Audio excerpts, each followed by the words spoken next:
fertility Kompally.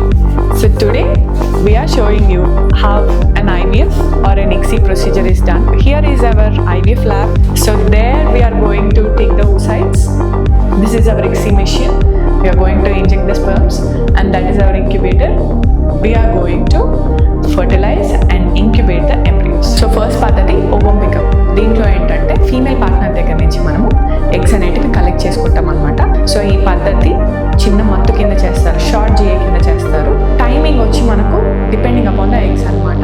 Eggs మనకు ఎక్కువ ఉన్నాయనుకోండి, it will take some half an hour to 40 minutes of time. Anaesthesia time would be 10 to 15 minutes. So ఒక half an hour 45 minutes 1 hourలో patient బయటకు మళ్ళీ shift చేస్తాం అనమాట. సో థర్డ్ పద్ధతి ఏంటి, ఎగ్ స్పర్మ్ కలిపి మనం ఎంబ్రియోని తయారు చేస్తున్నాం. సో ఇది ICSI పద్ధతి అని అంటారనమాట. సో మెచ్యూర్డ్ ఎగ్స్ లోపలికి మంచి స్పర్మ్స్ తీసుకొని మనం ఇంజెక్షన్ చేస్తున్నాం.